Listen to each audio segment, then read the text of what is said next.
കുറച്ച് നേരമായിട്ട് ഇവർക്ക് എന്നോട് സംസാരിക്കണമെന്ന് പറഞ്ഞു. എന്താ സംഭവം എന്നറിയില്ല, നമുക്ക് സംസാരിക്കാം. എന്താ ചേച്ചി? Good morning. Good morning. എൻ്റെ പേര് ഉഷ എന്നാണ്. ഞാൻ പറവൂർ മണ്ഡലത്തിൽ നിന്നാണ് വരുന്നത്. എനിക്കൊരു വലിയൊരു സംഭവം ഉണ്ടായിട്ടുണ്ട്. അതായത് എനിക്ക് 2018 പ്രളയമൊക്കെ ഉണ്ടായ സമയത്ത് എനിക്ക് വീടില്ല എന്നും പറഞ്ഞുകൊണ്ട് നമ്മുടെ ഇപ്പോഴത്തെ പ്രതിപക്ഷ നേതാവിൻ്റെ അടുക്കൽ ഞാൻ പോയി. അപ്പോൾ പറഞ്ഞു സ്ഥലം ഉണ്ടെങ്കിൽ വീട് തരാമെന്ന് പറഞ്ഞു.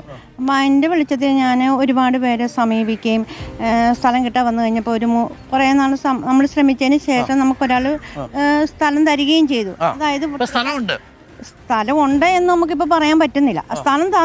സ്ഥലം തന്നിട്ട് തൃക്കാക്കരയിലുള്ള വത്സകുമാർ സാർ എന്ന് പറഞ്ഞ ഒരാളാണ് നമുക്ക് സ്ഥലം തന്നത്. ആ സ്ഥലം തന്നു. അതിൻ്റെ ഡോക്യുമെൻറ്റ്സ് എല്ലാം കൂടെ എൻ്റെ തന്നു. മുന്നാധാരം, കരവടത്തെ രസീത്. എനിക്കൊരു അബദ്ധം സംഭവിച്ചത് എന്നാന്ന് വെച്ചാൽ ഞാനത് പ്രതിപക്ഷ നേതാവിൻ്റെ ഓഫീസിൽ കൊണ്ടുവന്ന് കൊടുത്തു ഇതിൻ്റെ ഡോക്യുമെൻറ്റ്സ്. അപ്പോൾ വീട് തരാമെന്ന് പറഞ്ഞല്ലോ. അപ്പോൾ സ്ഥലം ഉണ്ടെങ്കിൽ വീട് വെച്ച് തരാമെന്ന് പറഞ്ഞു. അപ്പോൾ അതിൻ്റെ വെളിച്ചത്തിലാണ് ഞാൻ പോയത്. അങ്ങനെ വന്നു കഴിഞ്ഞപ്പോഴത്തേന് ഈ സ്ഥലം അപ്പോൾ എനിക്ക് ഈ സ്ഥലം തന്നെങ്കിലും ഞാൻ അതിനകത്ത് 3 പേരെ കൂടി ഉൾപ്പെടുത്തി ഒരു ഫ്ലാറ്റ് പോലെ പണിയാൻ വേണ്ടിയിട്ട്. അങ്ങനെ പണിത് അങ്ങനെ ചെയ്യാമെന്ന് ഇവർ സമ്മതിച്ചു. ഞാൻ എന്നിട്ട് ഈ MLA ഓഫീസിലെ സെക്രട്ടറി ജോസഫ് എന്ന് പറഞ്ഞ ഒരാളെയും കൂടെ കൂട്ടി ഞാൻ ഈ വത്സകുമാർ സാറിൻ്റെ വീട്ടിൽ പോയി കുറേ പ്രാവശ്യം പോയതിന് ശേഷമാണ് അത് പ്രകാരം ഇവർക്ക് 4 പേർക്കും സ്ഥലം ഉണ്ടെങ്കിൽ വീട് വെച്ച് കൊടുക്കാം എന്ന് ഈ പുള്ളി വത്സകുമാർ സാറിനോട് പറയുകയും ചെയ്തു. അപ്പോൾ അതും പ്രകാരം ഈ പുള്ളി ഞങ്ങൾക്ക് തരാമെന്നുള്ള വാക്കും ഞങ്ങൾക്ക് തരികയും ചെയ്തു. അപ്പം ഞങ്ങൾ 4 പെണ്ണുങ്ങളും കൂടി ഞങ്ങളത് ക്ലീൻ ചെയ്തു.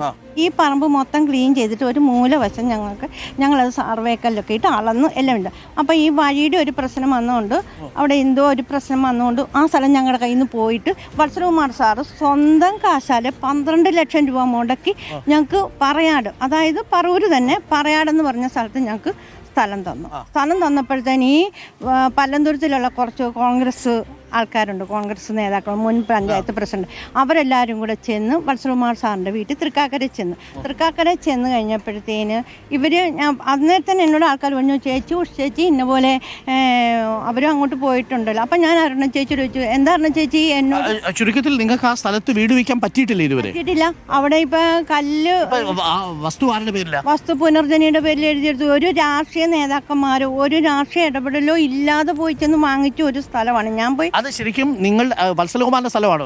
വത്സകുമാർ സാറ് കാശ് കൊടുത്ത് വാങ്ങിച്ചത്. നിങ്ങൾക്ക് വേണ്ടി വാങ്ങിയതാണ്? ഞങ്ങൾക്ക് വേണ്ടിയിട്ട് വാങ്ങിച്ചു. അത് പുനർജനിക്ക് ഇപ്പോൾ കൊടുത്തു. പുനർജനിക്ക് ഇവര് പോയി വീട് വെച്ച് കൊടുക്കാൻ. ആ സ്ഥലത്തിന് എന്തോ ചില ചതുപ്പിന്റെ സ്ഥലം ഉള്ളത് കൊണ്ടാണോ അത് പണി നടക്കാതെ? അല്ല, ചതുപ്പ് അങ്ങനെയുള്ള ഒരു പ്രശ്നങ്ങളും അവിടെ ഇല്ല. ഇപ്പൊ ഒക്ടോബർ 30 ഇതിന്റെ പേരിൽ ഈ ഇലക്ഷൻ വരുമല്ലേ. എത്ര പേരാണ് നിങ്ങൾ? ഇതിന്റെ കൂടെ ഉള്ളവരാണോ?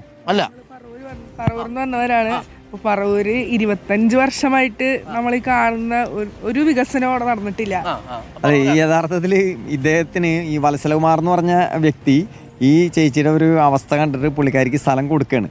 12 ലക്ഷം രൂപ മുടക്കി സ്ഥലം വാങ്ങിക്കൊടുത്തിട്ട് ആ സ്ഥലം ഈ പുനർജനി പദ്ധതി ട്രസ്റ്റിന്റെ പേരിലേക്ക് രജിസ്റ്റർ ചെയ്യണമെന്ന് പറഞ്ഞിട്ട് ഈ പുള്ളിക്കാരി അത് എഴുതി കൊടുത്തു. നമുക്ക് അന്വേഷിക്കാം. അതെന്താണെന്ന് വെച്ച് കഴിഞ്ഞാൽ നമുക്കൊന്ന് അന്വേഷിച്ചിട്ട് കാര്യം മറുഭാഗം കൂടെ നമുക്കൊന്ന് കേൾക്കണമല്ലോ. എന്താണെന്ന് നമുക്കൊന്ന് കേട്ടിട്ട് നമുക്ക് അന്വേഷിച്ചിട്ട് നമുക്ക് അതിനകത്ത് പറയാം. താങ്ക് യു ചേച്ചി. Thank you.